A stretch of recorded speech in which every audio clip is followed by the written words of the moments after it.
Est-ce que vous vous souvenez dans mes précédentes vidéos à propos du gendarme qui a été tué, donc Éric Commun, et j'avais dit que l'humanité, j'étais sûr qu'il parlerait de mort au travail. Et bah putain, ils l'ont fait. L'humanité ont tweeté hashtag Mouguin, Éric Commun, gendarme de 54 ans, est décédé en service. Il a été percuté par un chauffard lors d'un contrôle routier.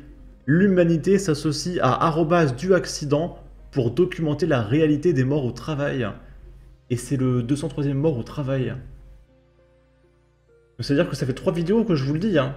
Que ces ordures ils parlent de mort au travail, et putain ils l'ont fait quoi. Ils l'ont posté à 9h30 le 28 août.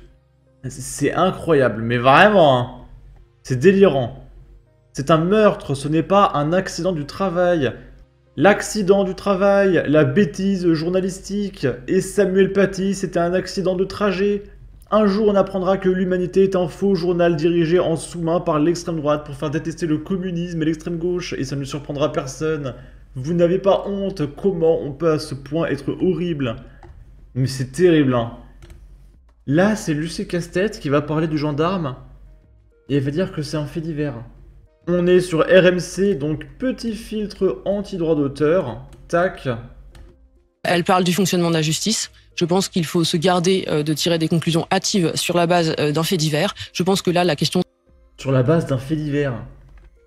Un fait divers banal.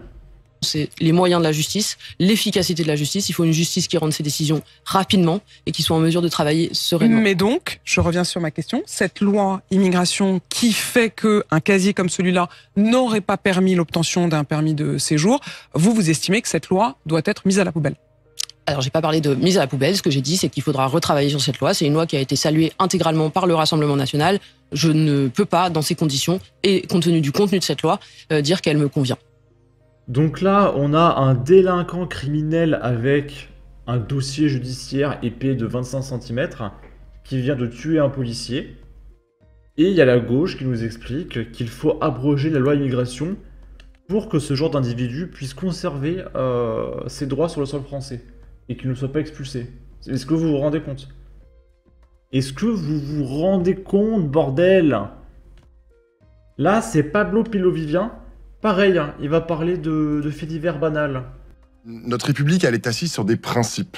Ces principes, parfois, ils sont compliqués à tenir lorsque on a des situations qui sont aussi violentes, aussi abominables que ce qui s'est passé avec l'adjuvant Comines. J'ai entendu les paroles de sa veuve éplorée. Elle a tout à fait le droit de tenir ses propos. Ses propos sont ultra violent, et c'est pour ça que je comprends aussi même que David Lisnard dise il ne m'appartient pas de commenter ce qu'elle a dit. Il faut faire attention à derrière, comme vous l'avez fait Tuc Dual, dire il faudrait peut-être changer la loi, etc. On peut pas changer une loi parce qu'il est arrivé sur le territoire un fait divers aussi abominable. On peut pas changer la loi parce qu'il est arrivé un fait divers. Alors, outre le fait qu'il qualifie la mort d'un gendarme de fait divers, selon Pablo Pilovivien, les refus d'obtempérer, c'est extrêmement rare. Ça n'arrive pas toutes les 5 minutes en France. D'accord, c'est un cas isolé. Un fait divers. Et du coup, pour réagir à ça, il y a F de Souche qui a partagé ça lorsque Pablo Pilovivien demandait à ce que la loi change après l'affaire Naël, en relayant la pétition de l'antipolice Amal Bentounsi, dont le collectif présentait un islamiste pro-Daesh agresseur de policiers en victime. Et donc là, c'est Pablo Pilovivien. Abrogeons le permis de tuer des policiers pour éviter d'autres morts comme Naël. Signez et faites tourner la pétition. Et donc Pablo Pilovivien a partagé une pétition pour changer la loi à cause de Naël. Là, il y a quelques éléments qui ont été soulignés. Nous avons besoin de vous pour que soit abrogée la loi de 2017, etc., etc. Les révoltes que nous avons connues à la suite de la mort de Naël ne sont que l'expression d'une jeunesse qui se reconnaît en lui. Certains qui se reconnaissent sont des délinquants criminels multirécidivistes qui tuent des gens. Et du coup, ça a été partagé par Amal Bentounsi. Et là, on peut voir Urgence, notre police assassine, créée par la candidate LFI Amal Bentounsi, affiche en victime Bilal Enzo Abonayo, un islamiste pro-Daesh qui avait agressé des policiers au cri de Allah Akbar avant d'être abattu. Enfin, non, mais, les gauchistes sont absolument spectaculaires dans l'ignominie, mais vraiment. Hein. Ensuite, on va aller sur BFM TV et on va écouter Guillaume Fard, qui est un diplômé de Sciences Po, qui nous explique qu'en France, même si tu tues des gens, tu as le droit de rester en France parce que tu es malade et qu'il faut te soigner. D'accord? Et que l'enquête n'a pas encore déterminé si le mec qui a tué le gendarme était malade. Il faut que l'enquête soit menée. D'accord? Alors que je rappelle, quand il y avait Naël, son cadavre était encore chaud en arrière-plan des reportages de BFM, avec les députés qui étaient devant en train de pleurer avec la maman dans les bras. Et non, là, il a l'enquête en cours, on se torche avec, d'accord. La question se pose, multirécidiviste,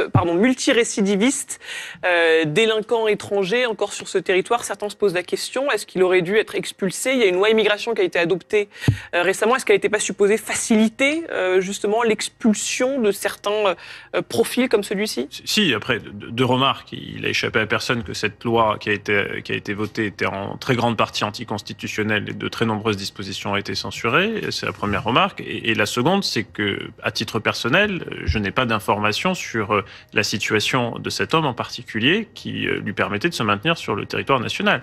Quelle est sa situation de famille? Quel est son état de santé? Quel est aussi l'état de ses réseaux personnels, amicaux, relationnels, politiques dans son pays d'origine? J'en sais rien. En clair, je ne sais pas s'il est menacé de mort dans son pays d'origine. Je ne sais pas si... Alors, le mec vient de Cap-Vert. Hein. Il vient pas d'un régime taliban ou du Kazakhstan. Il vient du Cap-Vert. Ce n'est pas un pays en guerre, le Cap-Vert. Arrête tes conneries, s'il te plaît. Il a des personnes à charge, notamment des enfants mineurs dont il est le seul à pourvoir aux besoins, et je ne sais pas s'il est gravement malade et soigné. Je n'ai pas ces informations en toute franchise. On a recherché plus d'informations au service police-justice de BFM TV sur son profil. On ne les a pas. Donc il y a un certain nombre de dispositions qui font que, dans certains cas, un étranger peut être maintenu sur le territoire national. Même quand il a été condamné à de multiples reprises. Même quand il a été condamné, même quand il est fiché au fichier des signalements pour la prévention de la radicalisation à caractère terroriste, ça peut arriver. On n'a pas de relation diplomatique avec l'Afghanistan, par exemple. La Syrie... C'est Cap-Vert, j'ai bien de bonne mémoire. Non, mais... Même s'il tue des gens, voilà, même s'il pointe des gosses, etc. C'est merveilleux, c'est génial. Ok. Là, c'est Laurent de Béchade qui partage « J'ai l'honneur de vous informer que l'association LEA Antiracisme vient de procéder à un signalement auprès du procureur de la République pour des menaces de mort visant la veuve du gendarme Éric Commun. Être en désaccord avec elle ne justifie en rien ces appels à la haine. » Du coup, avec tous les appels à la haine, les menaces, où on a vu que les députés LFI suivaient ces gens qui menaçaient de mort cette femme, peut-être même que c'est des comptes cachés de la LFI, hein, ils ont fait des faux comptes, etc., on ne sait pas. Eh bien, tous ces gens vont être poursuivis en justice. Après, est-ce que ça va aboutir? On ne sait pas.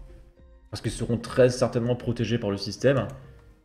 Et là, on termine avec une gauchiste qui dit « Je me rappelle encore de certains discours d'Assa Traoré au sujet desquels les médias la présentaient comme violente ou prônant la violence, alors qu'elle ne disait même pas le millième de ce que cette femme raconte aujourd'hui. » C'est-à-dire que la veuve du policier, elle est 1000 fois pire dans ses propos que Assa Traoré. Protège un mec qui pointe des mecs en prison, qui s'en prend à des policiers physiquement. Enfin non mais... Je sais même pas quoi dire, c'est tellement absurde que je ne sais pas quoi dire. On va s'arrêter sur ça. En tout cas, n'hésitez pas à donner votre avis, votre opinion, à partager, liker, commenter, ça aidera au référencement de la vidéo sur YouTube. Abonnez-vous, suivez-moi sur Twitter, prenez soin de vous, salut!